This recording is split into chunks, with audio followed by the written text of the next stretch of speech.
বিভিন্ন জায়গায় মহিলা ভোটারদের ভয়ভীতি দেখিয়েছে।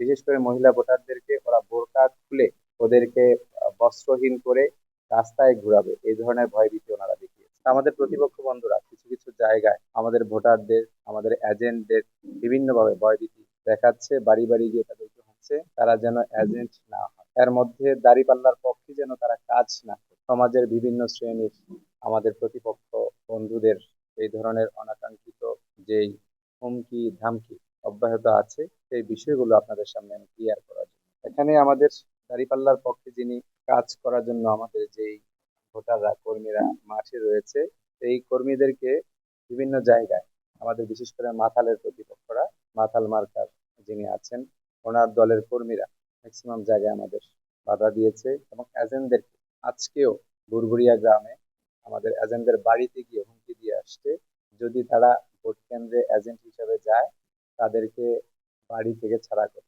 তো এই বিষয়গুলো খুবই অনাকাঙ্ক্ষিত। বেশ কয়েকটা এজেন্ট আজকে আমাদেরকে জানিয়েছে যে আমরা পর্যাপ্ত নিরাপত্তা না পেলে আমরা ভোট কেন্দ্রে যাব না।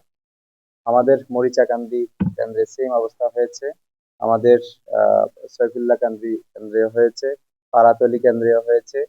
বিশেষ করে আমাদের কলাকান্দি কেন্দ্রের এজেন্ট, নিচকান্দি কেন্দ্রের এজেন্ট বাড়িতে গিয়ে হুমকি দিয়ে এসছে। তো এই হুমকিগুলো আমাদের মাতালের প্রতিপক্ষ ভাইয়েরাই করেছে, তাদের নেতৃত্ব স্থানীয় লোকেরা গিয়ে কোথাও কোথাও তারা সরাসরি করেছে, কোথাও কোথাও তাদের লোক মারফতে করেছে।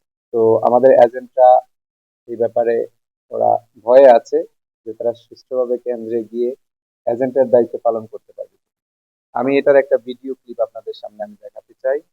এই যে দেখতে পাচ্ছেন, আপনারা একটু খেয়াল করে দেখেন।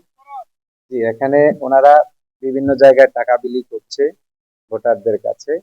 সেই টাকা বিলির যে রেকর্ড এই ভিডিওতে আছে। ভোটারদেরকে ওনারা টাকা দিয়ে প্রলোভন দেখিয়ে ওদেরকে বলছে যে ভোট কেন্দ্রে জামাত তোদেরকে কয় টাকা দেয়, আমরা তোদেরকে টাকা দিব, ওদের পক্ষে তারা কাজ করার প্রয়োজন নেই। এই ভিডিওটা আপনাদেরকে আমরা দিয়ে দিব। লক্ষ লক্ষ টাকা তোরা তো 500 1000 টাকা পাস বিনিময়, এটা হচ্ছে ওনাদের বক্তব্য, আমরা তোকে লক্ষাধিক টাকা দিব, আমাদের পক্ষে কাজ কর। দাঁড়িপাল্লা তো ওদের তো টাকা নাই, তুই কেন ওদের কাছে যাস? তো আমার প্রতিপক্ষের বন্ধুদের কাছ থেকে এই ধরনের বক্তব্য এটা আমরা প্রত্যাশা করছি না, বিশেষ করে মাথালের পক্ষ থেকে। কারণ নির্বাচনী আচরণ বিধিতে এই বিষয়গুলো স্পষ্ট নির্বাচনী আইনে লঙ্ঘন। বিশেষ করে এই যে ভদ্রলোক যিনি এই হুমকিটা দিয়েছেন, ওনার নাম হচ্ছে হেলাল ব্যাপারী, পিতার নাম হকসাব, গ্রাম সেলিমাবাদ। বিভিন্ন জায়গায় মহিলা ভোটারদের ভয়ভীতি দেখিয়েছে। বিশেষ করে মহিলা ভোটারদেরকে ওরা বোরকা খুলে ওদেরকে আহ বস্ত্রহীন করে রাস্তায় ঘুরাবে, এই ধরনের ভয়ভীতি ওনারা দেখিয়েছে। এগুলো স্পষ্টত আমাদের যেই মৌলিক মানবাধিকার, মানবাধিকার পরিপন্থী কাজ।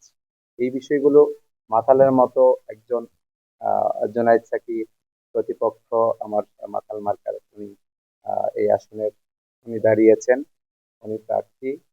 তো আমরা স্বাধীনভাবে ভোটাররা ভোট কেন্দ্রে যাবে, এটা আমরা প্রশাসনের কাছে দাবি জানাই। এই ধরনের যে হুমকি ধামকি গুলো দেয়া হচ্ছে, যেটা খুবই আপত্তিকর। আমরা জানি আহ, সাকিব ভাই মানবাধিকার নিয়ে কাজ করেন, তাহলে এখানে মানবাধিকার রইল কোথায়? নারী অধিকার নিয়ে উনি কথা বলেন, নারীদের সম্মান রইল কোথায়? বোরকা খুলে ওনাদেরকে বস্ত্রহীন করবে, এটা তো মানে জাহিলিয়াতের একটা আলামত। আমরা প্রশাসনের কাছে যে অভিযোগগুলো দিয়েছি, সেই অভিযোগগুলো স্পষ্টত এখনো আমরা কোনো দৃশ্যমান রেজাল্ট আমরা পাইনি। তো দৃশ্যমান রেজাল্ট যদি আমরা পেতাম তাহলে আমরা ধরে নিতাম যে লেভেল প্লেইং ফিল্ড নিশ্চিত। যেহেতু দৃশ্যমান রেজাল্ট আমরা